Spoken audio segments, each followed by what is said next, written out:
Yesu akaja Adamu wa pili akajenga kwa damu yake. Pale msalabani akasema yote yamekwisha.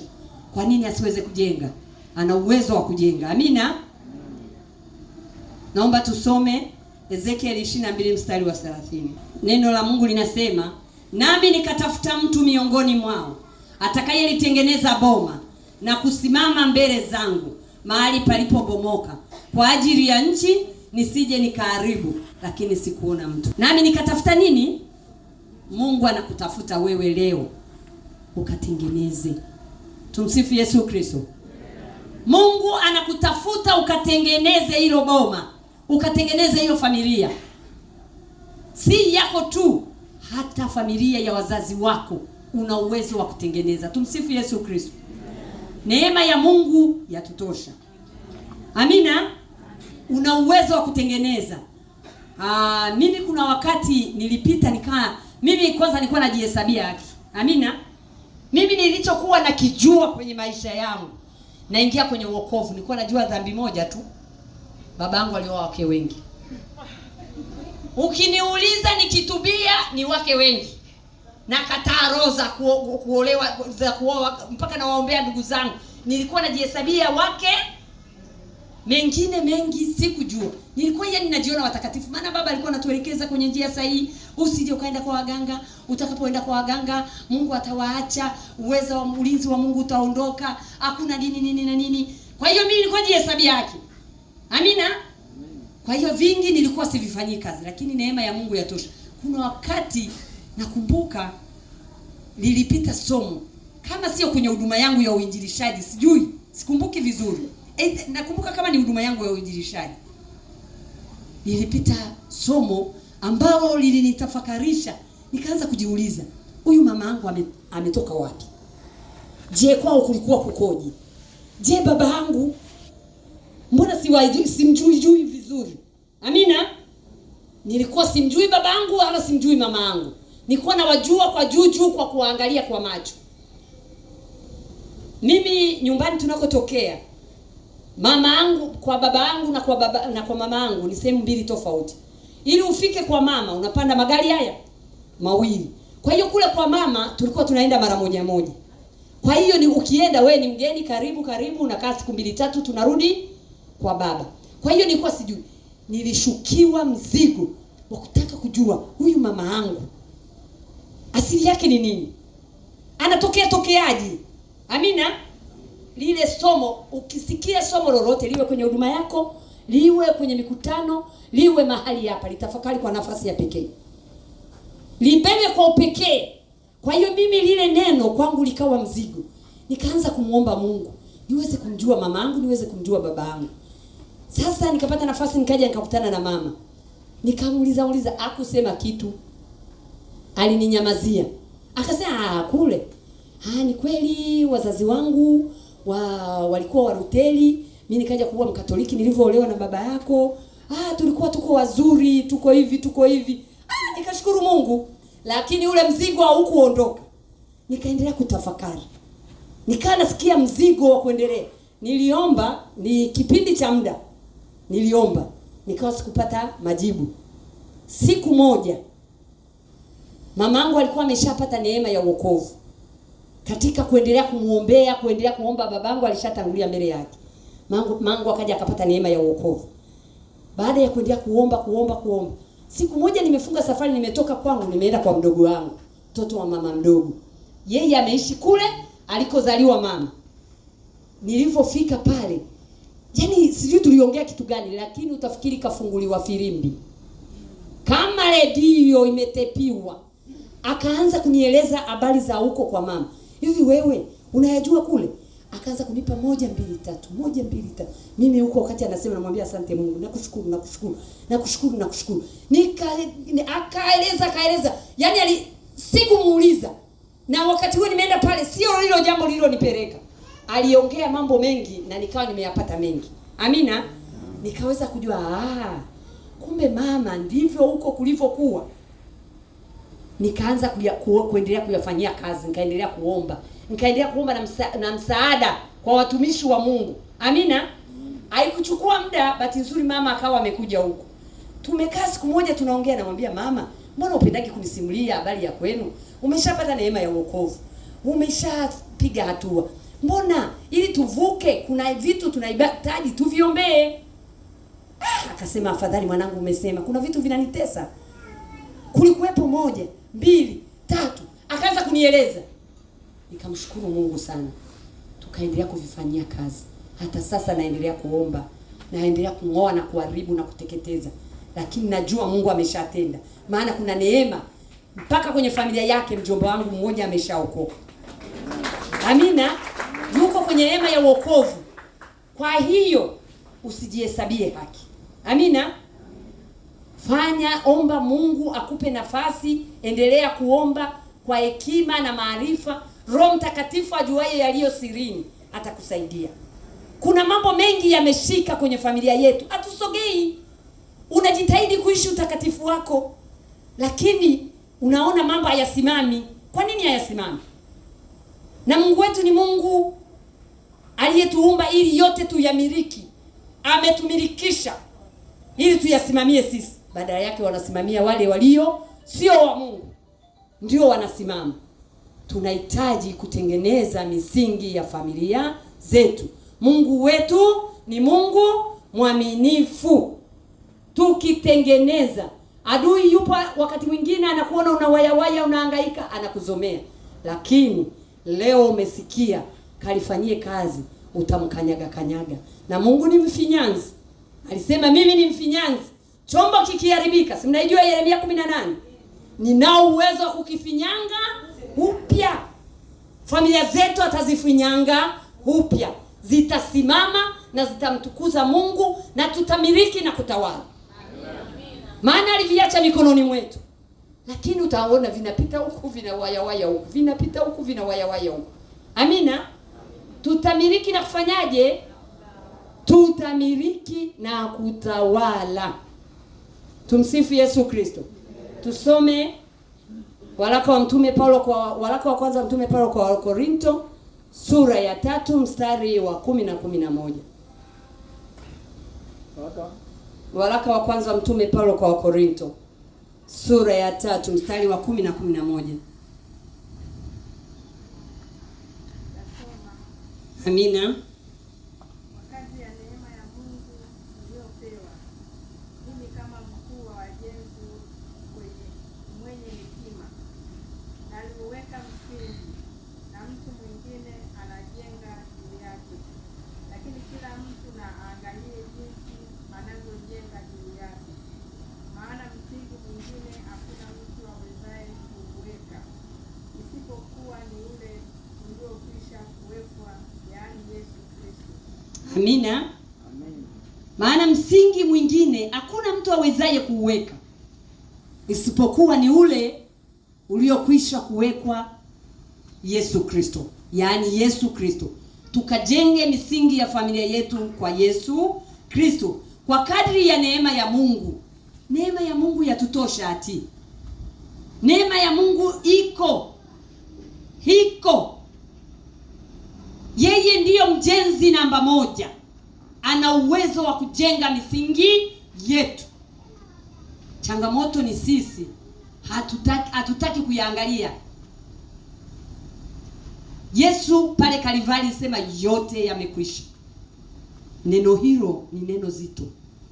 Wanakuambia mtu akiwa naondoka, maneno yake huwa yana nguvu. Yana nguvu. Maneno ya Yesu msalabani yana nguvu. Yatafakari kwa kina. Yote yamekwisha. Una uwezo wa kusimama mbele za Mungu, kuomba huruma ya Mungu, ukajenga tena misingi ya familia, na yote yakaisha. Mungu analiangalia neno lake apate kulitimiza. Kama alisema yote yamekwisha, haya yote yaliyokuwa yanatusumbua, ambayo adui alikuwa akiangalia, anatupiga. Maana misingi, yani yeye ndiye msingi, wewe unaongeza tofali juu yake. Wewe unajenga juu yake. Hapa nakumbuka tulishawahi kufundishwa, sikumbuki ni nani. Alisema msingi wetu ni Yesu Kristo. Akasema tufike mahali tujitenge nao. Sio kujitenga kuondoka. Amina. Kwa kifo na msalaba wake tuna uwezo sisi wa kubomoa ile misingi mibovu na kuzikomboa familia yetu. Tutajitenga na mizimu. Amina. Tutajitenga na mila potofu. Tutajitenga na ishu yetu waoga. Imani yetu haba. Unamwambia jitenge na hicho kitu. Simama imara, Mungu atukuzwe. Nakwambia si rahisi, lakini ukisimama utashangaa. Mwanzoni watakupiga mabao, lakini ipo siku watamtukuza Mungu. Tumsifu Yesu Kristo. Mimi nishawahi kunafikiri kuwatolea ushuhuda mahali hapa. Si rahisi. Misingi mibovu tunayo kibao, bado inaendelea. Mimi nakumbuka mwaka 2018 mama mkwe wangu alifariki. Amina. Na nafikiri nishawahi kutoa ushuhuda.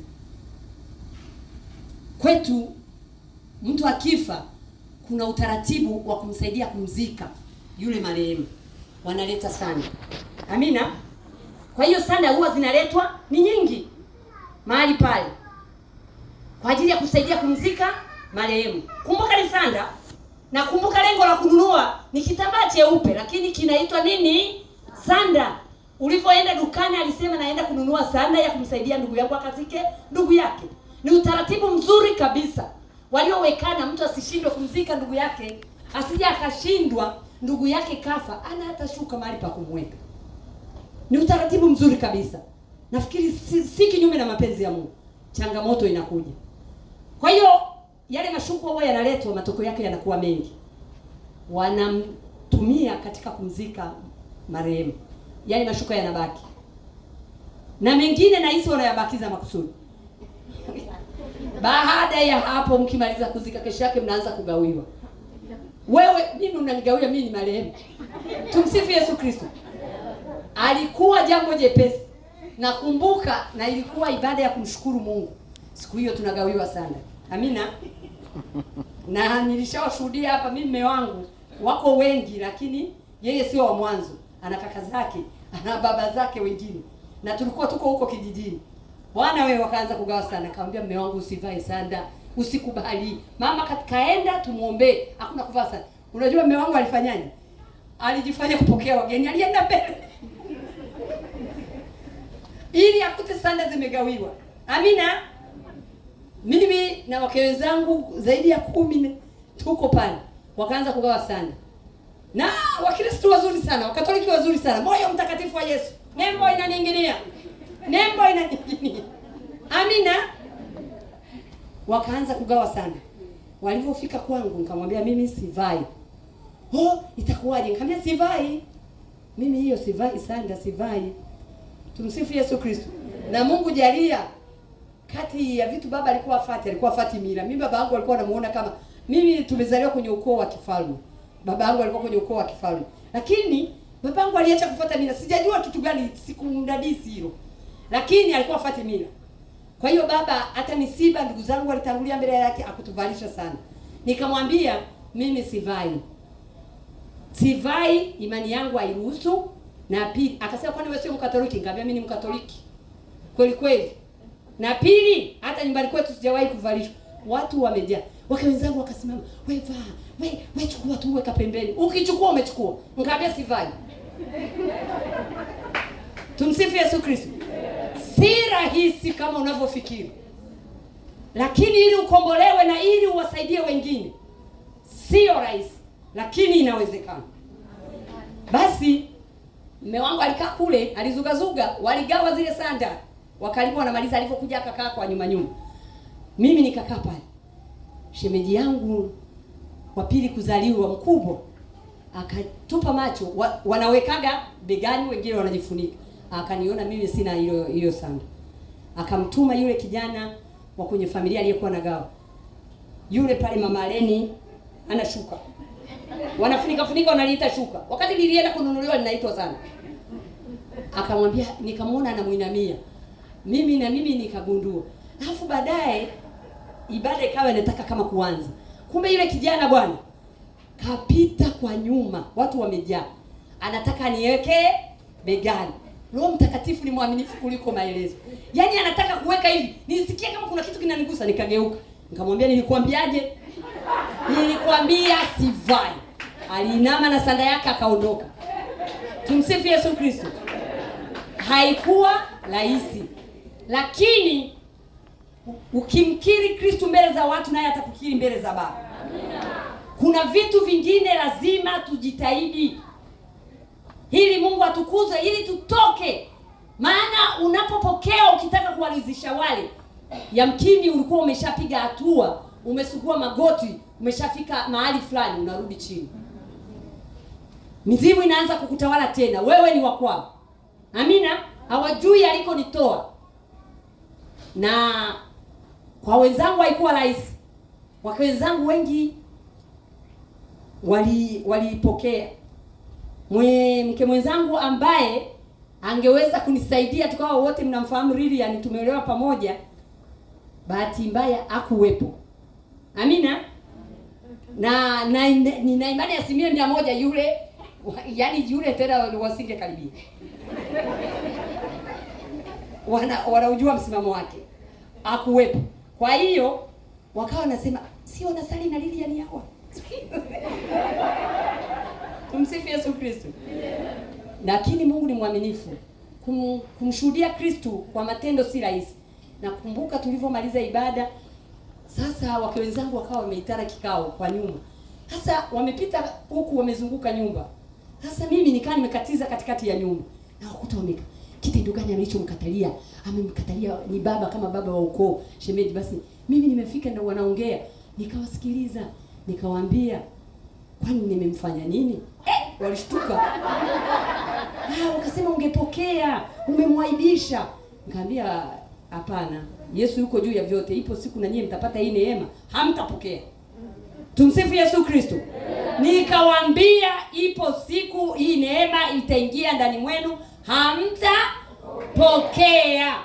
Tumsifu Yesu Kristo. Na kuna wengine naona Mungu ameshatenda jambo. Kwa hiyo kuna vitu ukivifanya unaweza ukasaidia. Kujenga tofali juu ya tofali la Yesu sio rahisi. Lakini inawezekana. Tuna uwezo wa kuzijenga upya familia zetu. Tuna uwezo wa kuzitengeneza tena upya. Amina. Watoto wetu wamepotoka, matokeo yake tunalalamika. Tunaacha kuangalia kwa nini imekuwa. Watoto wanakwama mashuleni, lakini hatuangalii ni nini changamoto. Misingi ni mibovu. Huku ukija kwenye misingi ya kuoa na kuolewa, kupata mchumba huku, misingi ni kuna wengine tumedandia hata waume ambao wakuwa wa kwetu. Tumsifu Yesu. Tumsifu Yesu Kristo. Mungu mwingine unasikia huko, maana tunayasikia. Mimi nayasikia. Mimi nafanya kazi na vijana wadogo. Amina. Kwa hiyo huwa nayasikia mengi na huwa nasimama. Wanasema wewe unasema tu, nawaambia sisemi tu, namaanisha. Amina. Mtu anakuambia, nilishawahi kushuhudia pale ofisini, kuna dada mmoja alipata mchumba wake. Wakiwa hawajafunga ndoa, wakaingia kwenye kutesti. Akapata mimba. Msingi mbovu, si ndio? Wakawa yule mchumba wamemhamisha, wamempeleka Dodoma. Akafanya mipango, akaenda Dodoma. Wakaanza kuishi kama mume na mke, hawajafunga ndoa. Hasara za kutokufunga ndoa sasa. Msingi mbovu wameanzisha. Pale pale ofisini akawepo dada mwingine, akahamishwa kikazi kwenda wapi? Akahamishwa kwenda Dodoma. Akawa ana mahali pa kufikia. Akamwambia mwenzake, naomba msaada nifikie kwenye familia yako, wakati nikifika nianze kutafuta nyumba. Yule akamwambia karibu. Wakati huo anaenda, yule mwingine si tayari mjamzito. Akafikia katika ile familia. Nahisi azikupita siku 2-3 mwanamume akahamia kwa huyu bi ndogo. Amina. Anashangaa yule aliyeenda aje atafute nyumba, hakuna cha kutafuta nyumba. Yuko pale pale. Anaanza kuangalia mazingira. Wako ofisi moja. Anaanza kuangalia mazingira yaeleweke. Kila akimwambia huyu mwenzake, maana sio mume ati. Huyu mbona ani? Akamwambia wewe si ndio ulimkaribisha? Mimi unanitafuta ubaya wa nini? Si wewe ndio ulimleta? Akaenda akachunguza, akagundua anatembea na mume wake.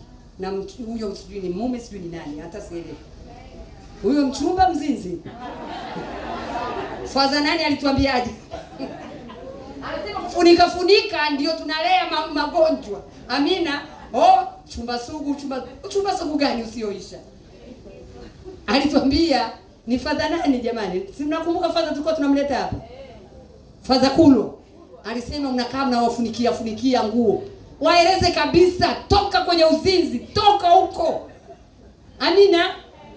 Basi akawa amemchukua, na kilichoendelea yule dada aliyebebeshwa mimba wa kwanza aliachwa.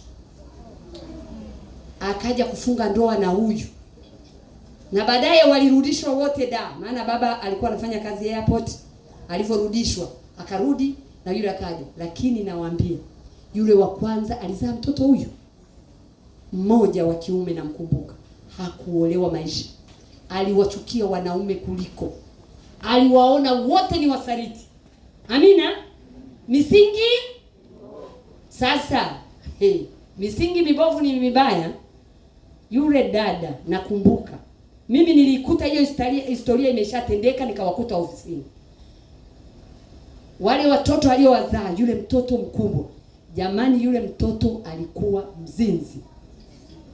Yule mtoto alikuwa mzinzi, mtoto wake. Yule mama alikuwa anakuja analia ofisini. Mtoto ni mzinzi. Mpaka siku moja alimfungia ndani, akampiga. Nakumbuka walikuwa naishi Magomeni pale. Alivyompiga akamwambia niue. Yule mama, unajua, kwa asili alitoka akafunga chumba, akaenda akanunua dawa ya panya, akamwambia ni heri ufe ili nizike nijue moja. Yule mtoto toka siku ile ndiye alianza kupata nafuu. Akamwambia umefikia hapo mama? Akamwambia ndio nilikofikia. Lakini ukichunguza, msingi gani alioingia wa kuolewa? Msingi upi? Uzinzi. Msingi wa uzinzi. Sasa angalia, anaharibu mtoto, na yamkini anafikia kumpa dawa ya panya mtoto wake. Lakini chanzo ni nani? Aliyeharibu familia ni nani? Wewe umekaribishwa ukachukua kabisa. Tumsifu Yesu Kristo. Neema ya Mungu yatosha.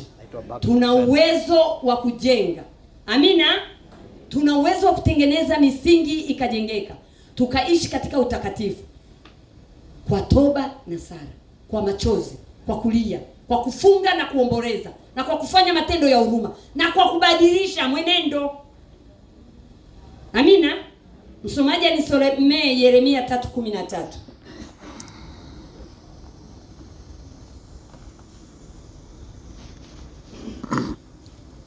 Kabla basi ya hiyo nisomee Isaya 24:20. Kabla ya Yeremia 3:13, mwingine anaweza katafuta. Kwanza tutafute Isaya 24:20. Dunia inalewalewa kama mlevi. Dunia inalewalewa kama mlevi. Na familia yako je? Inalewalewa. Hivi unamjua mlevi?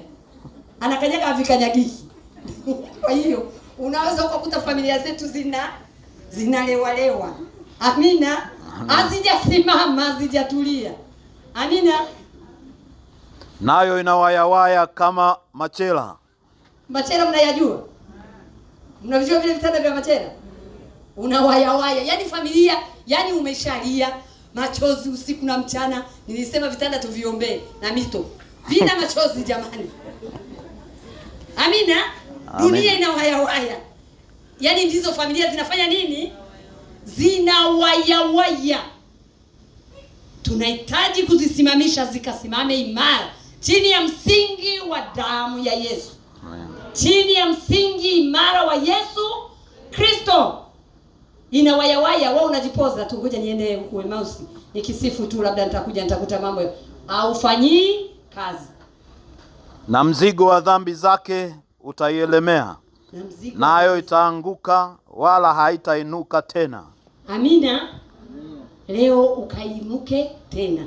Leo familia zetu zikainuke tena. Tuna wayawaya, yani hatujielewi. Ukiangalia huku watoto wanawayawaya. Misingi hiyo tumejenga wapi? Tumejenga wapi? Tuna wayawaya.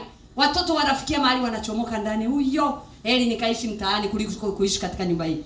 Maana wengine ni ngumi, ni matusi. Akueleweki. Ukija huku yamkini mwingine unamsifu Mungu, ukiingia ndani unatafuta kuonyesha utakatifu wako. Wanasema ukawahubiri kuanzia Yerusalemu.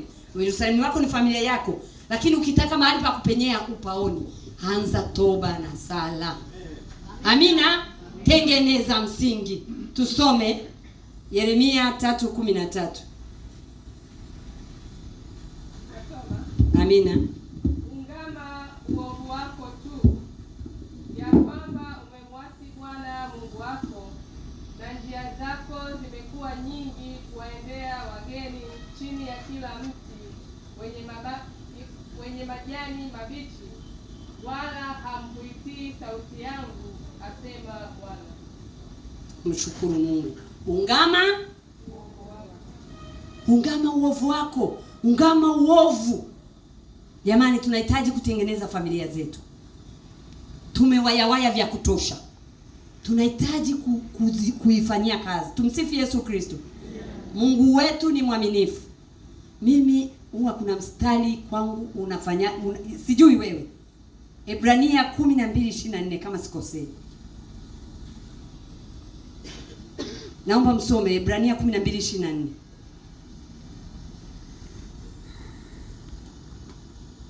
Damu ya Yesu ya kunyunyiza. Huwa naitafakari. Na Yesu mjumbe wa agano jipya. Na Yesu mjumbe wa agano jipya.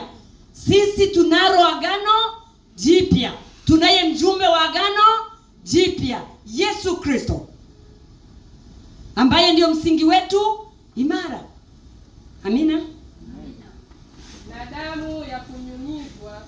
damu ya kunyunyizwa inenayo mema kuliko ile ya Habili. Na damu ya kunyunyiza inenayo mema kuliko ile ya Habili. Umenyunyiza kwenye misingi. Hivi ulishawahi kutafakari Musa alivyokuwa anawanyunyiza ile damu? Tena sio ya agano jipya. Ile damu ya agano la kale ya mafahari na kondoo. Amina. Lakini anawatakasa kwa nini? Ananyunyiza. Sasa tunaye mjumbe wa agano jipya, damu ya Yesu ya kunyunyiza. Tunaweza tukainyunyiza kwenye misingi ya familia yetu na ikatengeneza. Amina. Na ikabadilisha mwelekeo na tukaweza kusimama upya. Tumsifu Yesu Kristo. Mungu wetu ni Mungu anayeweza. Mungu wetu ni Mungu wa huruma.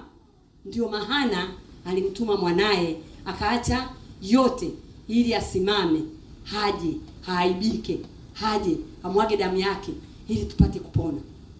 Kama si yeye tungeliponea wapi? Tumsifu Yesu Kristo. Naomba tusimame, muda wetu umeenda, lakini tunayo nafasi huko mbele. Mungu atatupa. Wewe unaijua familia yako. Ni dakika chache. Unaijua familia yako ina waya wapi? Msingi mbovu uko wapi? Msingi mbovu wa kwangu ninaujua mimi Florida. Msingi mbovu wa kuanzisha familia yangu ninaujua. Damu ya Yesu ya kunyunyiza, tukanyunyize katika familia zetu ili tukapate kusimama. Mungu wetu ni Mungu mwaminifu. Damu ya Yesu inanena mema. Damu ya Yesu inanena mema.